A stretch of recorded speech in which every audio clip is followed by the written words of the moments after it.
Jadi kalau kita mau bicara jujur ya, korupsi sekarang itu lebih kepada kurang benarnya sistem kita.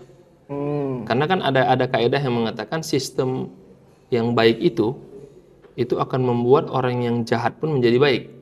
Artinya dia sulit untuk korupsi. Tapi ketika sistemnya buruk, maka orang baik pun bisa jadi korupsi.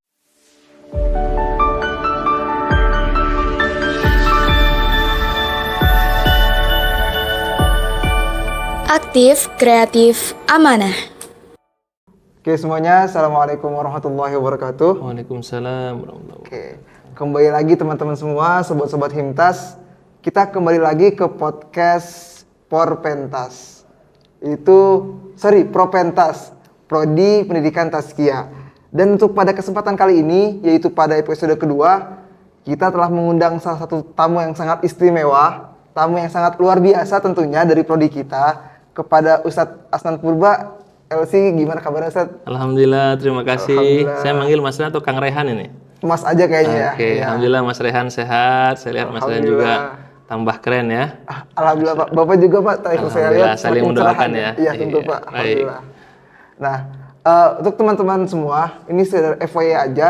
Ini adalah episode kedua kita mengenai pendidikan anti korupsi. Kalau saya tidak salah, Bapak ini juga sebagai dosen pendidikan anti korupsi ya Pak ya? Iya benar Mas Rehan. Oh Alhamdulillah. berarti kita nggak salah ngundang orang ya Pak ya? Betul, saya mengikuti pelatihan tahun 2020, kemudian 2021, 2022, dan saya salah satu yang tim dosen-dosen penyuluh anti korupsi. Waduh, Masya Allah. Berarti teman-teman nggak salah sama sekali nih teman-teman kita ngundang Bapak Asnan ini. Oke. Untuk mungkin langsung ke pertama aja ya Pak ya. Baik. Yang pertama itu adalah kalau misalkan kita lihat nih Pak, akhir-akhir ini banyak banget kan kayak kasus-kasus korupsi yang marak di Indonesia ini. Menurut Bapak sendiri sebagai seorang pengajar pendidikan anti korupsi itu kayak gimana sih Pak? Ya.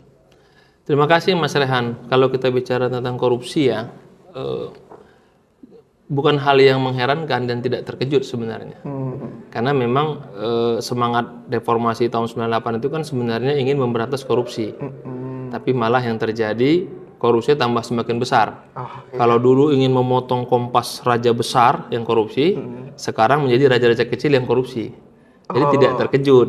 Tapi begitupun kita perlu ya sedih serta harus punya pikiran yang lebih besar ke depan. Tanggung jawab kita ya, bagaimana supaya korupsi ini bisa kita cegah. Tentu kita berharap maksimal dari peran KPK dan kita di kampus juga melalui pendidikan anti korupsi. Begitu Mas Rehan. Oh begitu. Berarti kalau dilihat sebenarnya perbedaannya nggak terlalu signifikan ya Pak antara korupsi zaman dulu dengan yang sekarang Pak? Kalau dilihat secara per angka nggak signifikan. Jadi kalau dulu itu korupsinya pada level top manajemen, kalau sekarang sampai grassroots. Jadi kalau dulu misalnya seorang pemimpin atau caleg itu harus menyuap anggota DPR yang 550, kalau sekarang se-Indonesia disuapnya kan. Jadi lebih besar. Nah, akhirnya karena pengeluaran yang besar tentu membutuhkan pemasukan yang besar. Pemasukan yang besar itu yang akhirnya membuat orang menjadi hilang akal dengan mencari cara-cara yang tidak bermoral, yaitu korupsi. Berarti korupsi sekarang sifatnya lebih masif dong gitu. Lebih masif, terstruktur, sistematis, luar biasa. Memang bener ya Pak, politik itu dinamis ya Pak memang. Iya, tapi kita juga harus punya harapan besar, meskipun memang perkembangannya sangat besar, tapi indeks persepsi korupsi kita meningkat bagus, dan kemudian pengawasan kita juga bagus, dan kita juga lumayan tindakan yang kita lakukan. Tapi begitu belum terlalu maksimal. Tapi secara umum ya berbanding lah antara tindakan dilakukan pencegahan serta fenomena kita untuk menolak korupsi itu sekarang semakin aware masyarakat. Cuman semakin besar juga karena tuntutannya lebih besar. Berarti seimbang juga ya Pak ya antara pencegahan sama kasusnya ternyata. Kita berharap harus lebih besar ya. Oh iya tentunya Pak. Penindakan pencegahan itu harus lebih bagus daripada korupsi itu sendiri. Demi Indonesia kita yang lebih maju kan Pak ya tentu Insya Allah. ya. Tentu insya Allah amin. Oke Pak, kalau misalkan kita lihat dari kasus-kasus yang ada tadi terjadi dari tahun lama terus sekarang, kira-kira nih Pak penyebabnya tuh apa ya Pak ya? Kayak kalau kita lihat dari zaman dulu kan pada zaman Soeharto kan kita kenal dengan istilah nepotisme. Nah kalau misalkan sekarang gimana tuh Pak? Jadi kalau kita mau bicara jujur ya, korupsi sekarang itu lebih kepada kurang benarnya sistem kita. Karena kan ada kaidah yang mengatakan sistem yang baik itu itu akan membuat orang yang jahat pun menjadi baik. Artinya dia sulit untuk korupsi. Tapi ketika sistemnya buruk, maka orang baik pun bisa jadi korupsi. Jadi kalau ditanya faktor penyebabnya adalah yang pertama tentu politik enforcement kita, law enforcement kita yang masih lemah. Yang kedua orang-orang yang tidak kompeten, dan ketiga biaya demokrasi yang terlalu besar. Dan itu ya kita lihat dari pemilu, caleg, pilkada, pilkades terlalu besar biayanya sehingga akhirnya membuat orang harus korupsi dengan cara besar-besaran. Dan ini menjadi PR kita bersama. Nah, jadi faktor utamanya adalah kebutuhan yang besar, maka membuat orang akan mencari pemasukan yang besar. Itu sudah hukum alam itu, kausalitasnya begitu. Oh iya. Berarti kalau gitu kita sering dengar nih Pak, kayak kata-kata netizen, kenapa para pejabat nih korupsi gitu ya? Karena mereka masuk ke partai politik aja besar, masa mereka nggak mau untung besar juga, itu berarti benar ya Pak? Satu sisi benar, tapi sisi lain nggak tepat juga. Netizen yang komen itu menurut saya harus juga jelas gitu. Dia dapat nggak bagian itu? Kan kebanyakan kita itu ketika bagian nggak dapat kita katakan korupsi. Ketika kita dapat ya kita diam-diam aja gitu. Contoh misalnya yang paling sering ya kalau di antara kampus Mas itu pemberian beasiswa. Yang namanya beasiswa itu kan terbatas. Nggak ada beasiswa itu untuk semua orang kan. Paling terbatas, berarti kalau ada 100, paling 10 jatahnya. 10 ini kan bersaing. Ketika unsur korupsi sudah masuk ke dalamnya, maka terpilihlah orang-orang yang tidak pantas dan tidak layak. Dan dia nanti akan berterima kasih. Akhirnya jumlah uang beasiswanya 10, yang terima cuma 5, karena harus berterima kasih kepada orang-orang yang telah meluluskannya. Itu kan problem. Tapi kalau beasiswa dibuka dengan adil, transparan, akhirnya orang terpilih itu nggak ada beban, dia akan maksimal, itu yang akan membuat dia bisa meninggalkan korupsi itu. Tapi selama sistem tata caranya masih tertutup, masih memilih karena orang yang dia kenal, golongannya, kita akan sulit. Maka membawa nama untuk menjadi bebas korupsi itu diawali dengan diri kita sendirilah. Kita punya integritas untuk tidak menerima sesuatu yang tidak benar kan. Berarti diri sendiri dulu ya Pak? Iya, kalau mahasiswa ya gampang lah. Kalau kepanitiaan jangan ngambil jatahnya lebih dari 1. Ya denger ya teman-teman, sebagai kepanitiaan nanti kalau ada jatah konsumsi jangan ambil 2. Itu korupsi ya Pak? Iya, apalagi untuk pacarnya habis supaya dapat ini panitia kasih 3, itu kan ciri-ciri itu. Gitu kira-kira Mas Rehan. Oke, makasih Pak. Kalau kita lihat nih Pak, kan sekarang kita di tahun 2023 ya Pak, betul. Tahun depan itu adalah tahun seksi politik kita, di mana kan kita bilang bakal ada pemilihan nih Pak, sebagai pemimpin negara kita nantinya. Dengan isu baru ini Pak, kalau saya tidak salah tanggal 17 Mei itu salah satu Menkominfo kita itu tertangkap kasus korupsi pengadaan tower BTS sejumlah 8 triliun. Nah, menurut Bapak sendiri antara tahun seksi ini dengan isu korupsi ini ada indikasi nggak sih Pak? Atau apa ada hubungannya nggak sih? Yang pertama saya mau katakan kalau dia menteri sampai korupsi, berarti yang gagal atasannya. Atasannya di sini siapa tuh Pak? Ya tentu presiden kan. Berarti Berarti dia gagal mengontrol bawahannya untuk tidak berbuat korupsi. Karena menteri itu pembantu presiden. Kalau berarti dia gagal menjaga pembantu tidak korupsi, itu yang pertama. Yang kedua, karena orang-orang menteri ini berasal dari partai, tentu dia banyak yang harus dia siapkan. Akhirnya dia harus melakukan hal-hal yang di luar kendali untuk memberikan bantuan dana kepada partainya. Dan partai juga bergerak karena kebutuhannya sangat besar. Dan yang ketiga, saya lebih mengatakan siapapun itu yang korupsi, kita tidak boleh mengatakan karena ini rezim, enggak. Semua sama. Kalau dia korupsi, ya bersalah gitu.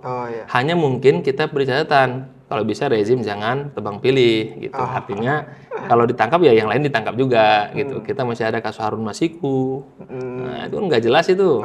Masih ada kasus korupsi-korupsi yang lain gitu. Nah, dibahas juga. Jangan ini dibahas, ini nggak jadi kesannya seakan-akan kan persaingan politik. Tapi saya lebih mengatakan siapapun dia, kalau korupsi ya salah saja.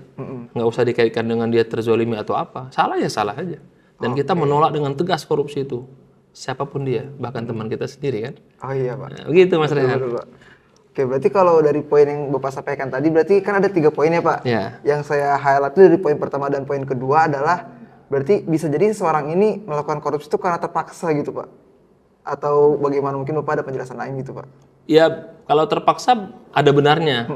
Dipaksa juga ada benarnya. Tapi kalau ini lebih kepada kebutuhan yang besar untuk dia kampanye serta demokrasi membuat dia harus korupsi besar. Nah, karena kan seorang menteri itu kan biasanya diangkat karena proporsionalitas. Selain dia utusan partai, selain dia utusan golongan kan begitu kan. Nah, ketika pemilihannya ini penuh dengan konspirasi, suap menyuap, ya dia wajar saja akan melakukan korupsi gitu. Ditambah lagi sistem pengawasan kita yang tidak kuat. Apalagi kan KPK kita tahu kan dengan undang-undang terbaru kan itu melemahkan KPK itu. Jadi kalau dulu ketika kita demo sampai kita rame itu ke KPK terjadi pelemahan itu ya, katanya kan ketika direvisi undang KPK itu yang 2019 itu kan ada pelemahan kan. Kan jawaban pemerintah saat itu tidak benar. Tapi terbukti sekarang kan. KPK ya seperti macan ompong aja. Kan begitu ya. Tidak seperti dulu agak luar biasa kan begitu kan. Nah, tapi begitupun kita nggak boleh juga mengatakan KPK sudah tidak bernyali. Kita dukung saja. Mudah-mudahan ya bisa lebih baik lagi. Hanya memang kita sayangkan kalau memang ini kesannya tebang pilih ya tadi itu ada kecurigaan tanda kutip, kesannya kayaknya yang oposisi yang diserang gitu. Yang pro enggak gitu. Harusnya kalau mau ya semua dibuka saja. Harus fair ya Pak. Iya, tapi begitupun kita tetap mendukung. Mau oposisi, mau dia pro pemerintah, korupsi ya salah aja.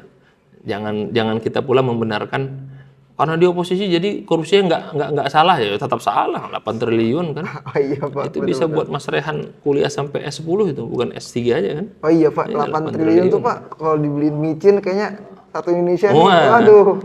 luar biasa. Iya, Jadi Pak. kita nggak boleh toleransi sekecil apapun korupsi itu. Ketika kita mentoleransi hal yang salah meskipun kecil, maka itu potensi untuk kita mentoleransi hal yang salah meskipun besar. Nah, kita tolak itu. Menolak ya Pak. Iya, jadi kesalahan itu tidak melihat siapapun. Hanya memang kita notice kepada pemerintah, ya jangan tebang pilih lah. Nah, yang lain juga perlu diusut gitu. Nah, itu Harun Masiku belum kelar-kelar kan? Begitu. Bener Pak. Oke nih Pak. Berarti kan saya bisa highlight nih Pak, kita harus dukung anti korupsi ini ya Pak ya? Betul. Nah, kira-kira nih Pak, upaya apa aja sih Pak yang bisa kita lakukan sebagai seorang warga negara untuk mencegah korupsi ini loh Pak? Ya. Ya, dan mungkin apakah harus dari kecil sudah dipupuk, kalau nanti di SMP, di SMA, di kuliah langsung ada mata kuliah khusus misalkan seperti apa gitu Pak? Jadi kalau kita merujuk kepada Undang-Undang KPK, ada tiga cara besar yang disebut dengan strategi konkret untuk mencegah korupsi. Yang pertama adalah jalur pendidikan. Pendidikan inilah yang kita harapkan masyarakat berperan. Misalnya di SD sudah dimasukkan pendidikan anti korupsi, di SMP, di SMA. Alhamdulillah kan KPK sudah membuatkan peraturan itu bahwa ini menjadi mata kuliah wajib di perguruan tinggi. Hanya belum menjadi mata kuliah sewajib kewarganegaraan Pancasila Merdeka Indonesia. Belum. Tapi dia sudah menjadi salah satu mata kuliah pilihan yang diajarkan di perguruan tinggi. Kita ingin dari TK, dari SD, SMP, SMA itu sudah ada. Tapi cara lain sudah ada sih. Kalau pernah dengar ada namanya Duta Baca Anti Korupsi. Ada bus anti korupsi. Sekarang nih tanggal ini lagi di Depok nih jadwalnya nih. Sekarang nih Pak? Iya, ada namanya bus anti korupsi. Jadi bus baca. Jadi orang masuk bisa baca, ada buku-bukunya. Boleh nanti dari Himtas ngundang itu ke KPK. Mampir ke Tazkiyah kan? Karena itu prospek kita ke depannya ya Pak? Iya, bus anti korupsi. Berarti kemudian gerakan-gerakan pemuda tentang korupsi itu banyak itu.